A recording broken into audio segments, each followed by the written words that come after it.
Bienvenidos de nuevo a su programa Una Conexión con Dios.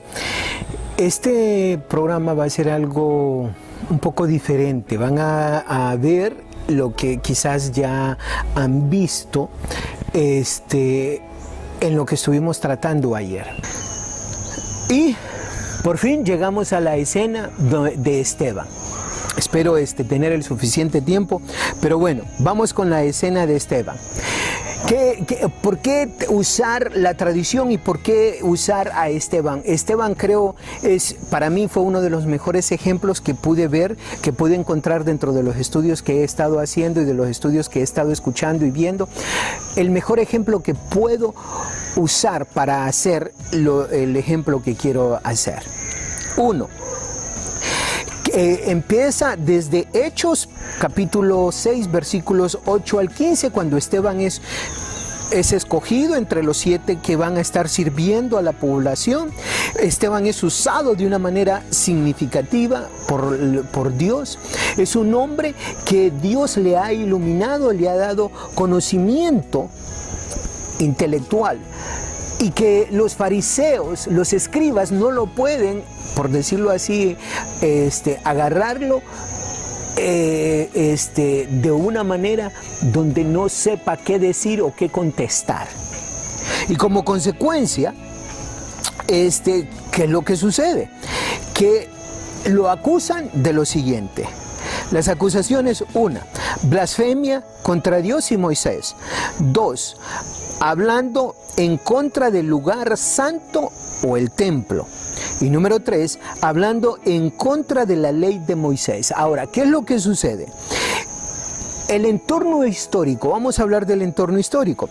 Los judíos en los días de Jesús habían venido a venerar y a alabar la tierra donde estaban, Palestina, la ley que les había dado Moisés, el templo la ubicación del templo, más que a Dios mismo. En otras palabras, habían quitado a Dios de la fotografía.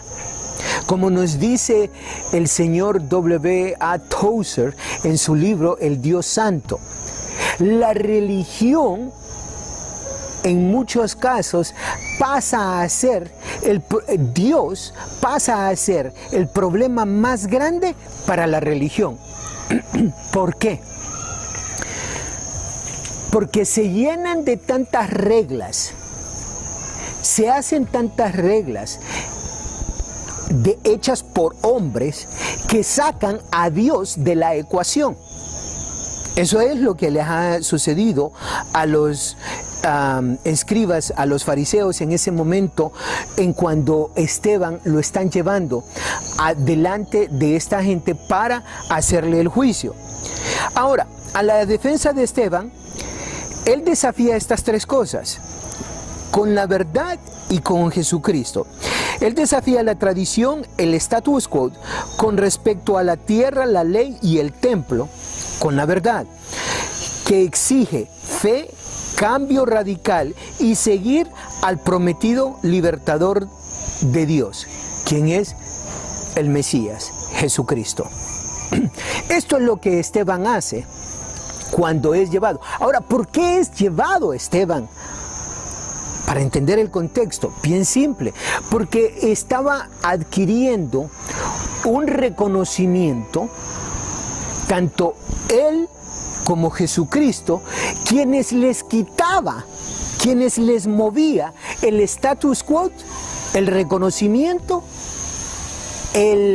los beneficios que ellos tenían, a las personas empezar a crear esa relación con Dios, al aceptar a Jesucristo como su Salvador y empezar a entender que el templo no tenía nada que ver. Pero bueno, ahorita vamos a hablar de eso.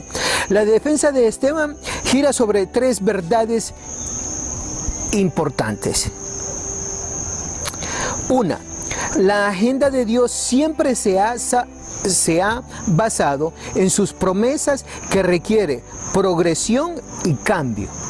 En otras palabras, siempre las promesas de Dios requieren progreso y un cambio del status quo. 2. Las bendiciones y el propósito de Dios nunca se han restringido a Palestina, el templo o el pueblo judío. ¿Qué es lo que sucede? Ellos se sentían supremos, que no había otra nación. En realidad, no había otra nación escogida, pero ellos habían sido escogidos para ser de bendición a todas las naciones. Número 3. El pueblo de Dios ha rechazado histórica y repetidamente al hombre que Dios manda, en este caso los profetas, Moisés, todos los profetas, y el plan de Dios de liberación. ¿Qué sucede? Tenemos el ejemplo de José, que lo vamos a ver, el ejemplo de Moisés, que lo vamos a ver, y vamos a ver el ejemplo extraordinario que es el de Jesucristo. Ahora, el mensaje de Esteban, la verdad versus la tradición. Aquí vamos a ver cosas como la ubicación, de nuevo, promesas, el enfoque y lo que toma la fe. ¿Qué es lo que hace Esteban? En el capítulo 7 de Hechos, si usted le recomiendo que se vaya a leer todo el capítulo 7, y si lo hace como lo hacía yo antes, como lo he hecho yo muchas veces, donde leemos todo el capítulo 7 y decimos, no tiene sentido, está contando la historia del Viejo Testamento, y después terminan matándolo. No tiene sentido. ¿Por qué lo matan si lo que está diciendo es la historia del Viejo Testamento? Lo cual ellos lo saben y lo conocen muy bien. Pero lo que sucede en ese momento, hay que entender que Esteban está bajando, les está quitando todas aquellas cosas que los fariseos, que los escribas, que los judíos usaban para manipular al pueblo. Aquellas cosas donde ellos tenían algo físico para poder tomar ventaja del pueblo. Y nos vamos a Hechos 7, al capítulo de Hechos, versículos 1 al 8. Y empieza hablando de Abraham. Ahora, empieza hablando de la ubicación, Mesopotamia. Cuando Dios le habla a Abraham, lo saca de donde está, de Mesopotamia. No está en ese momento donde ellos están en Palestina. Entonces les está diciendo, hey, recuerden esto, Dios le habló a nuestro padre Abraham, no en esta tierra, en otra tierra. 2, le da la promesa de la tierra y de la descendencia a Abraham. El enfoque aquí para bendecir a todas las naciones. ¿Cuál es el enfoque? ¿Por qué Dios llama a Abraham? Para crear una nación de él, para bendecir a todas las naciones. No solo a Abraham y no solo a los judíos, sino a todas las naciones. ¿Qué es tener fe en ese momento? En ese momento lo que le toma a Abraham es irse, entender, creerle a Dios y salirse de donde está. A eso, si usted lo lee del versículo 1 al versículo 8, es lo que va a leer. Ahora, si nos vamos a Hechos, capítulo 7, versículos 9 al 16, empieza a hablar sobre José. Ahora nos vamos a Hechos capítulo 7, siempre en el capítulo 7 del versículo 9 al versículo 16. Y ahí lo que hace Esteban es hablar sobre José. ¿Qué es lo que sucede? Cuando él está hablando de José, les dice, ya la ubicación, de nuevo, no es Palestina, no es Mesopotamia, ahora es Egipto. Es de Egipto donde va a sacar al pueblo o donde Israel, o en este caso José se va, pero ¿qué es lo que sucede en ese momento? Hay una promesa, un sueño y una posición donde le está diciendo Dios a José que él va a hacer. Va a tener una posición escogida dentro del reino de Egipto. Ahora, ¿qué es lo que sucede? Los hermanos no lo quieren, lo venden, lo venden como esclavo, sucede toda una situación. ¿Qué es lo que está sucediendo ahí? Empieza la primera persona, o una de las primeras personas que Dios escoge, que es desechada, o que sus mismos hermanos no lo quieren, no lo aceptan. Ahora, el rechazo de José y la liberación por parte de Dios usando a José, de nuevo, y en este caso usando el pueblo de Egipto. ¿Qué significa el tener fe en ese momento? Es perdurable, es donde José se mantiene con esa fe hacia Dios, donde Dios le trae ese cambio que él tiene. Con José ya sabemos la historia, se va todos sus hermanos, José le revela el sueño al faraón, como consecuencia él se vuelve el segundo en el poder, y los hermanos por fin vienen y lo reconocen como que es la persona que Dios realmente había escogido para salvarlos. Ahora, si nos vamos a Hechos, capítulo 7, versículos 17 al 43. En este caso empezamos a hablar de Moisés. ¿Y qué es lo que sucede? La ubicación ahora es Median.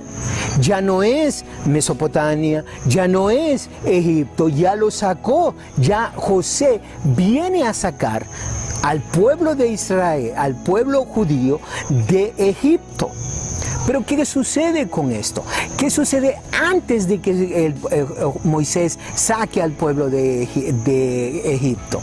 Él viene y viene un faraón donde no sabía qué era lo que había hecho José, hace esclavos al pueblo de Israel, quiere matar a todos los niños. Josué, ya sabemos la historia, vive gracias a que la madre lo mantiene por 3 meses, lo pone en el río Nilo, se lo recoge la hija del faraón, lo educan en el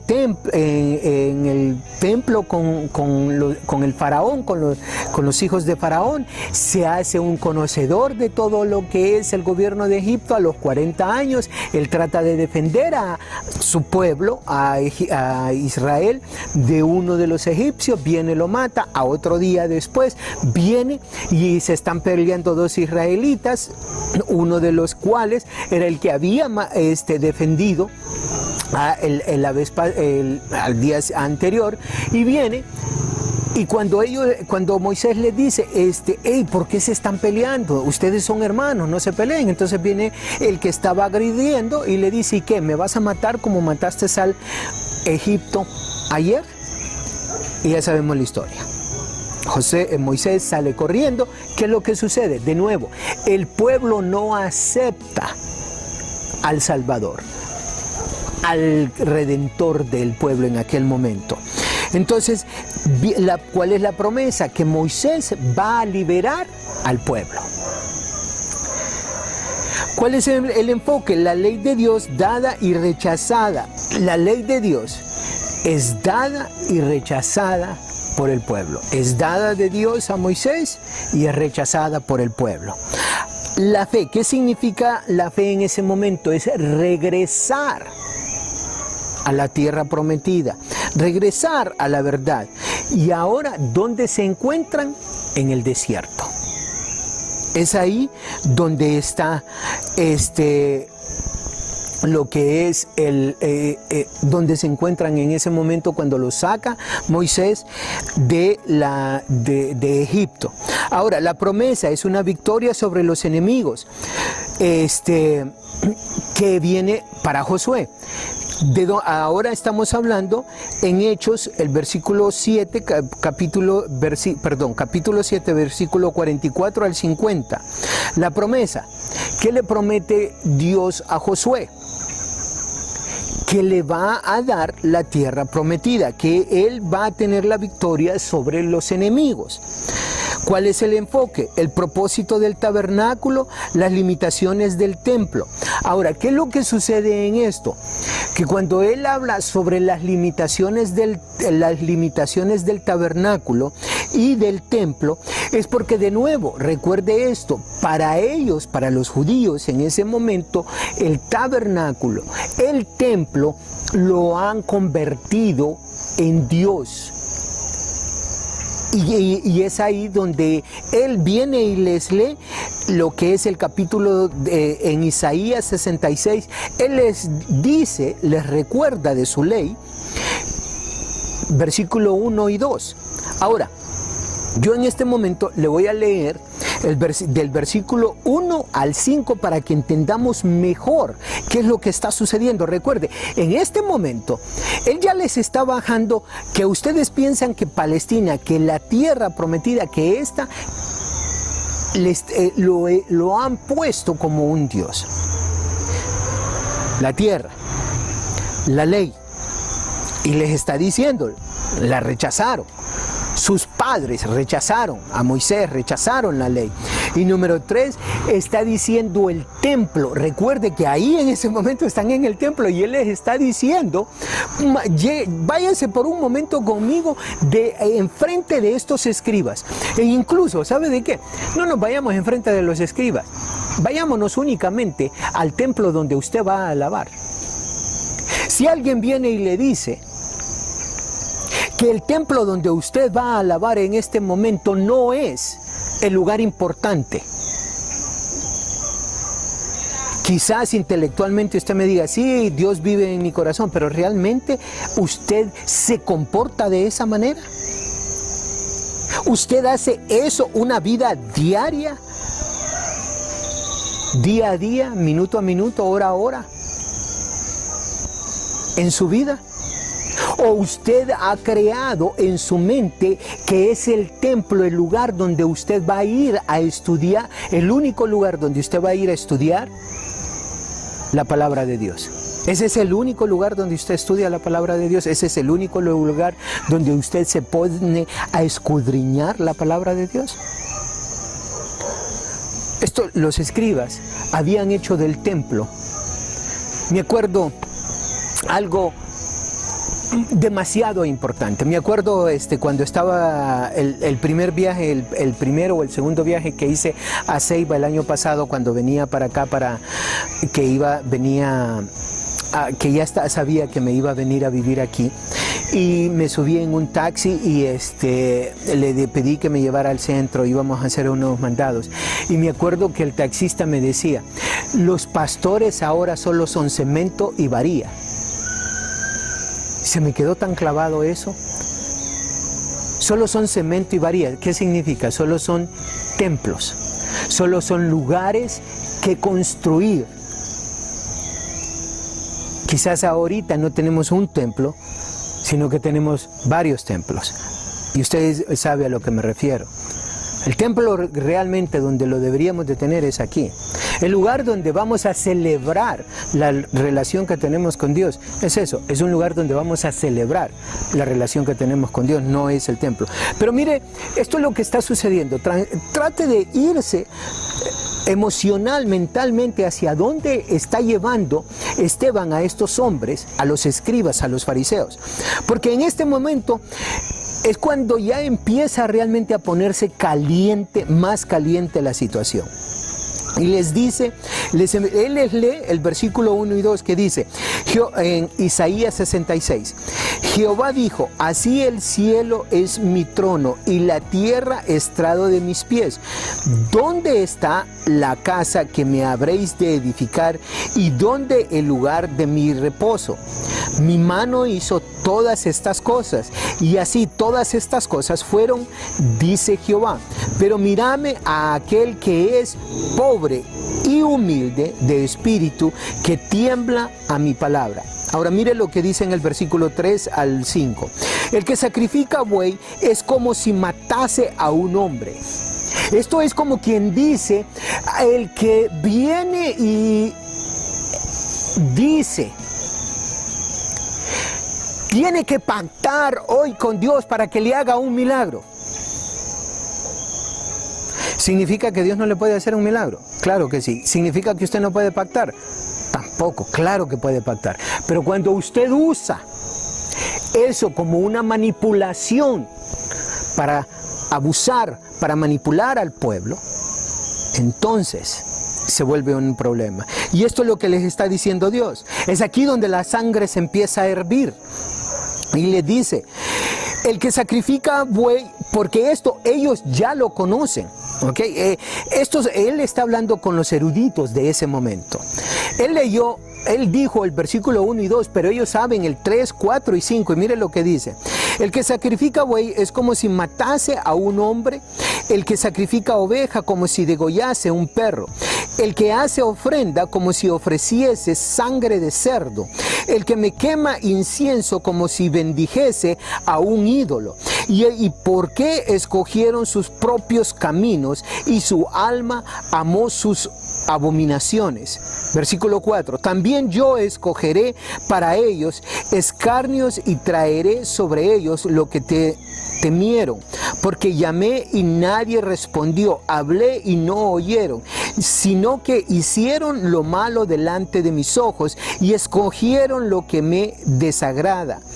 Versículo 5. Oíd palabra de Jehová, vosotros los que tembláis a su palabra, vuestros hermanos que os aborrecen y os echan fuera por causa de mi nombre.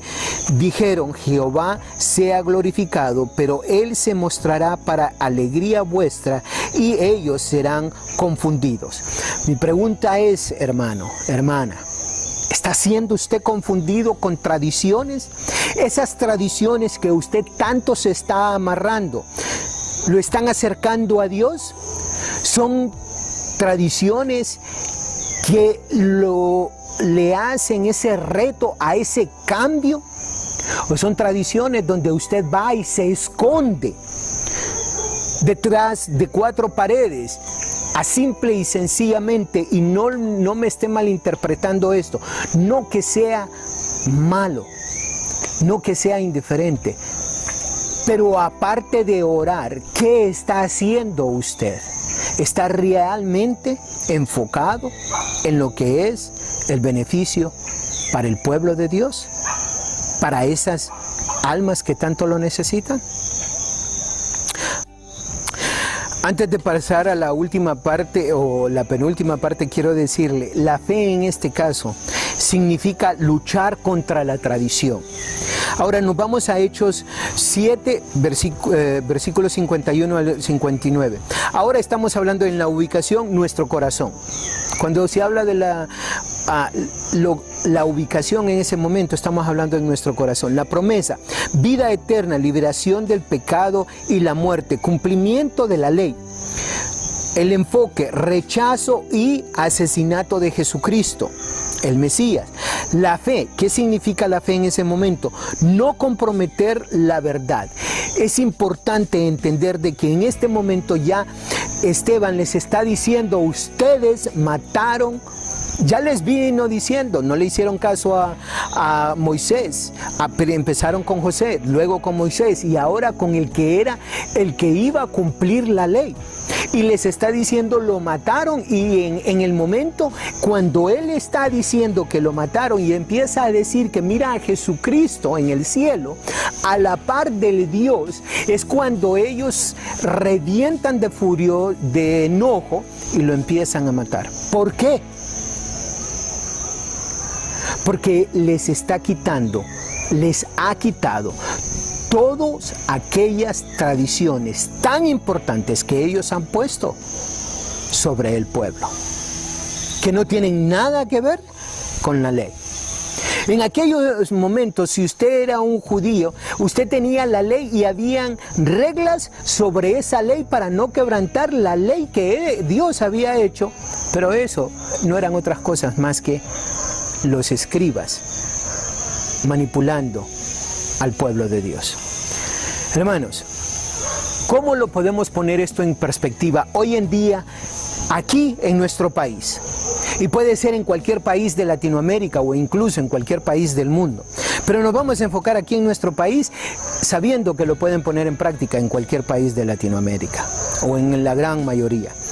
Cuando yo leía las acusaciones, la blasfemia contra Dios y Moisés, me venía a la mente lo que hemos estado viviendo, donde los políticos hacen de Maxi, o la organización que los está incriminando, está diciendo que Maxi, el Poder Ejecutivo y a los diputados, les está quitando la fuerza. ¿Les suena familiar? Blasfemia contra Dios y Moisés. Blasfemia contra el Poder Ejecutivo y a los diputados. Otra de las cosas que hacían con Esteban, otra de las acusaciones, hablando en contra del lugar santo, hablando en contra del Congreso,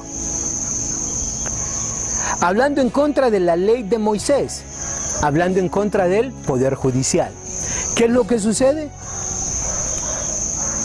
Que ellos están haciendo, en este caso, poniendo a la Maxi como que si ellos fueran Esteban, y estos, el Poder Ejecutivo, los diputados, el Legislativo, se ponen en esa situación. Ahora, ¿qué es lo que sucede? Entonces usted me dirá, Alexis, se está confundiendo política con religión. Déjeme decirle esto. Si usted se va a la historia, durante la Biblia, usted va a ver donde siempre se le daba dirección, se le daba iluminación, se le daba visión de cómo tratar al pueblo, a los reyes y a los dirigentes del pueblo. ¿Qué es lo que sucede cuando los líderes espirituales se quedan callados ante tal situación? Cuando no dicen nada al respecto. Están siendo cómplices de ello. Hermanos, la fe en algunos momentos es de mantenerse sobrios, fuertes, duros. La fe en algunos momentos es de salir, ir. La fe en algunos momentos es de ir y pelear, como lo hizo Josué. Es decisión de nosotros. ¿Qué es lo que hacemos con la oportunidad que Dios nos está brindando? ¿Qué tradiciones tenemos? ¿Qué tradiciones nos hemos aferrado que están perjudicando nuestra relación con Dios? Pero quería reforzar un poco más lo que Esteban ha pasado.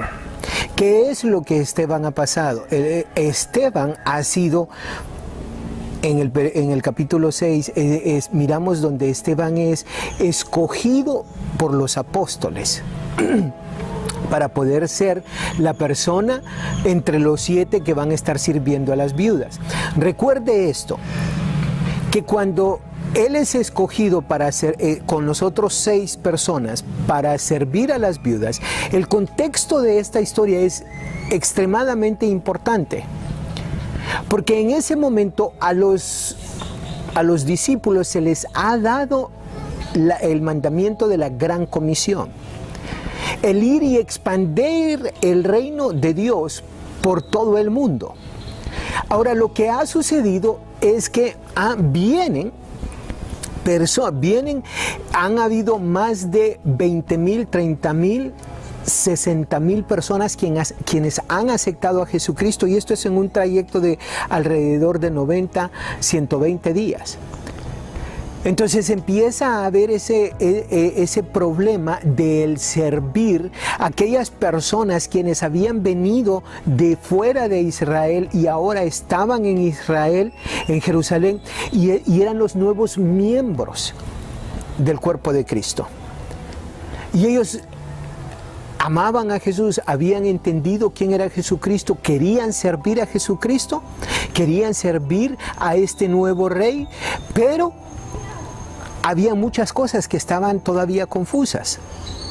¿Qué es lo que qué es lo que tiene que hacer el liderazgo? Es unir al pueblo, y no me canso de decir esto, es que el liderazgo espiritual, la obligación que tiene es unir al pueblo, al cuerpo de Cristo, y ponerlo ante los pies de Dios. glorificar a Dios, no que se glorifique una religión, una denominación, un hombre, por muy carismático que éste sea, por muy inteligente que nosotros podamos creer que éste sea, por muy sabio que éste puede ser. La idea es que el liderazgo espiritual une al pueblo para glorificar a Dios, a Jesucristo, no a nadie más. Y este es el problema en el que Esteban se encuentra cuando hace esto de que les empieza a quitar a los escribas, a los fariseos, a las personas supuestamente lo mejor del conocimiento del Viejo Testamento, y les empieza a quitar todas esas tradiciones al decirles que la Tierra Santa, que el tabernáculo, que donde ellos consideraban que Dios estaba, el templo santo. Con lo que acaba de hacer Esteban, les ha devorado todas esas tradiciones y les está diciendo: crucificaron al enviado de Dios. Y es por eso que matan a Esteban. Ahora la pregunta es, ¿qué es lo que nosotros podemos aprender de Esteban? ¿Cuáles son las enseñanzas que podemos aprender de Esteban? Número uno, entre tantas, lo que anteriormente ya dije, la fe significa luchar contra la tradición. La pregunta es, estas tradiciones que nosotros tenemos, esto que nosotros hemos creado como una manera normal de hacer las cosas, ¿me está acercando a tener esa relación con Dios? ¿O está anteponiendo a alguien o a algo en vez de mi relación con Dios? Entonces necesitamos. ¿Cuáles son las lecciones? Número 2. La verdad exige transformación. Santiago 1:22. Pero sed hacedores de la palabra y no tan solamente oidores, engañándoos a vosotros mismos. Versículo 23. Porque si alguno es oidor de la palabra, pero no hacedor de ella, este es semejante al hombre que considera en un espejo su rostro natural.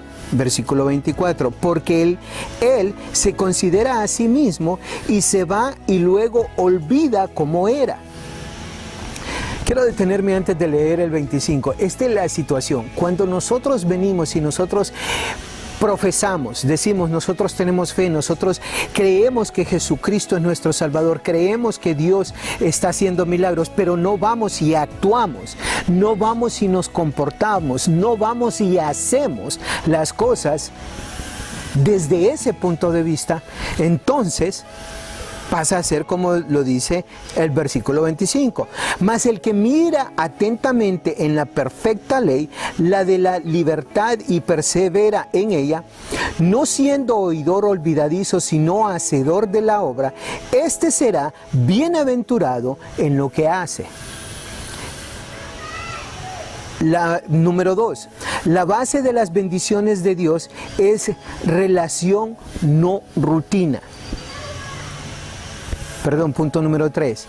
La base de las bendiciones de Dios es la relación que nosotros tenemos con Él, no las rutinas que nosotros hacemos. Nosotros podemos ir a la iglesia, nosotros podemos servir en la iglesia, nosotros podemos agarrar en la mañana y leer un versículo bíblico y darle a la lista de, hechos que me hacen ser santo. Ya, leí el versículo bíblico, fui a la iglesia, di mi diezmo en la iglesia, no dije malas palabras. Podemos tener toda una lista de cosas, pero si no tenemos esa relación con Dios, si esa transformación no viene realmente de adentro hacia afuera, entonces estamos siendo simple y sencillamente religiosos, pero no tenemos una relación con Dios. Mateo 5:15, 2 en adelante dice, Porque tus discípulos quebrantan las tradiciones de los ancianos, porque no se lavan las manos cuando comen pan. Le responde en el versículo 3 en adelante. Respondiendo él, les dijo, porque también vosotros quebrantáis el mandamiento de Dios por vuestras tradiciones. Porque Dios mandó diciendo, honrar a tu padre y a tu madre. Y el que maldiga al padre o a la madre muera irrevisiblemente.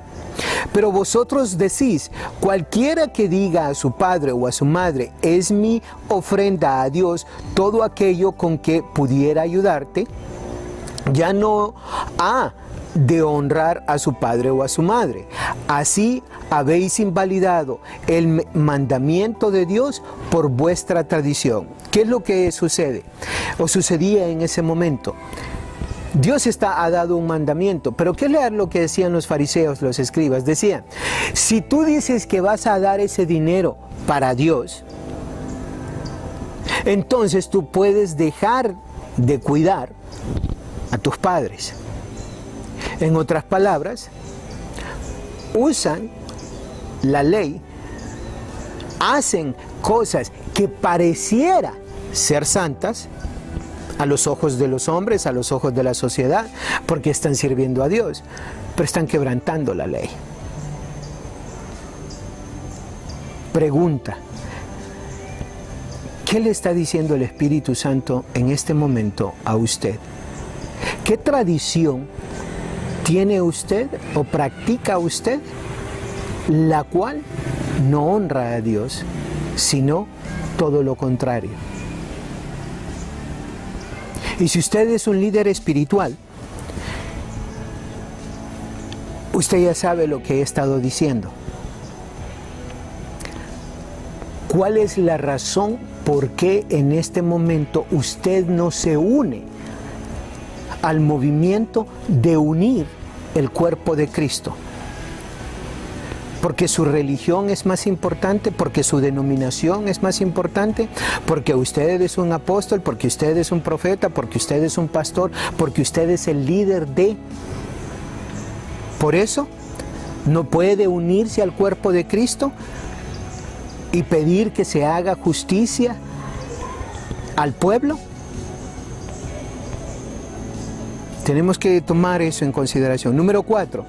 Las tradiciones pervertidas deben ser expuestas y abandonadas. Hechos 7:55. Pero Esteban, lleno del Espíritu Santo, puesto los ojos en el cielo, vio la gloria de Dios y a Jesús que estaba a la diestra de Dios. Y dijo, he aquí veo los cielos abiertos y al Hijo del Hombre que está a la diestra de Dios. Y en ese momento fue cuando lo empezaron a matar, lo empezaron a apedrear. Como hijos de Dios, ¿qué estamos haciendo? Donde estamos destruyendo el cuerpo de Cristo.